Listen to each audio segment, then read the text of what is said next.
After graduating last year, I decided it was the perfect time to get my dream pet, which was a crested gecko. So I headed over to a local expo that was happening in December, and of course I fell in love with the first crested gecko I saw, who was a flame baby crested gecko who I smuggled onto a train. I guess he was really hungry, and it makes sense because it was the third day of the expo, but he ate that night. He was only 4 grams, and I decided to put him in a temporary enclosure of an Exoterra faunarium until he was big enough to get into a 18 by 18 by 36. But turns out this guy really loves to eat, so we're growing really fast and we need an upgrade.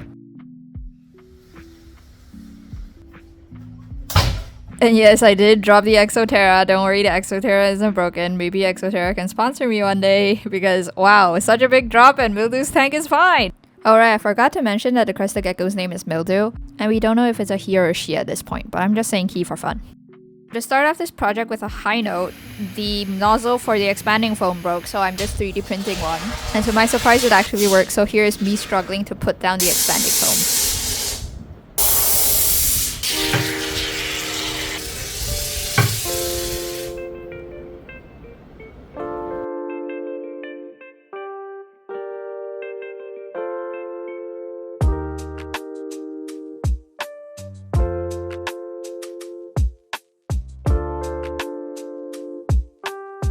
So after it all dried up, I added some plantation soil into water alongside some sphagnum moss and another type of dirt substrate.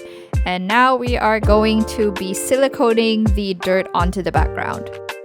Do note that I added another coat because the silicone was drying too fast.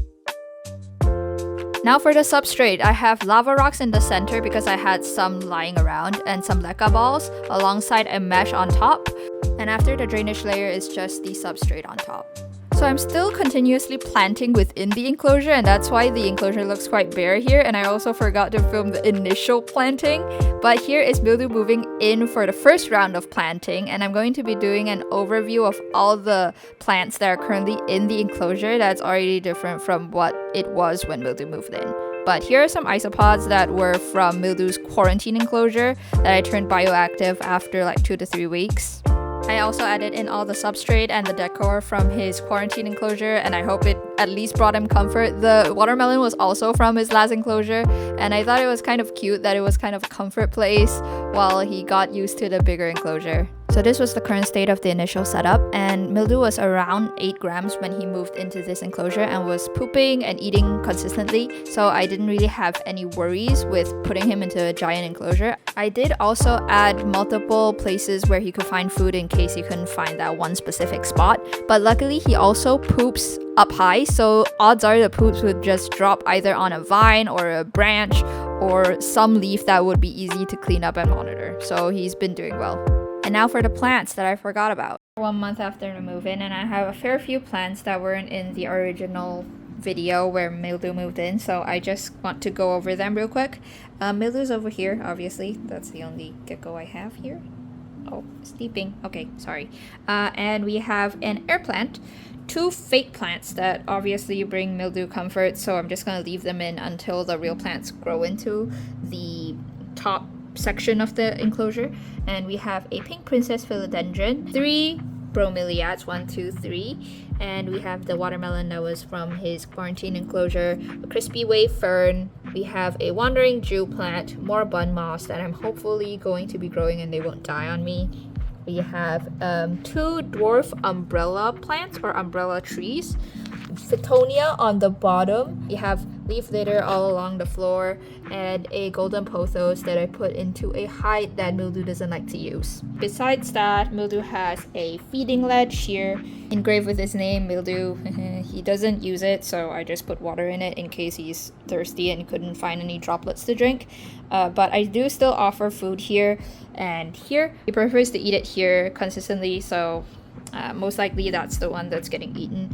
And yeah, so far this is what it looks like. I'm always open for suggestions on how to improve it. As for the lighting, I have a plant light right here and a T8 2%, but I'm changing it to an Arcadia Luminized Shade Dweller 7%. It's just coming in the mail, it's getting imported, so it's taking quite a while. Oh, and some fake vines that I'm probably gonna take out after we get more vining of the actual real plants in the enclosure, or I can get more sticks from outside.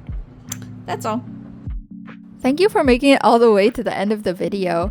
I'm going to be making a first time reptile keeper introducing Mildew video, especially when I am living in a tropical place like Malaysia. I think it offers a unique perspective, especially for people who aren't familiar with reptiles in the first place. Let me know if there's anything I can improve in Mildew's care, because this guy is my little buddy for the next 15 to 20 years. But all in all, thank you for watching. Subscribe, like, that's all, bye.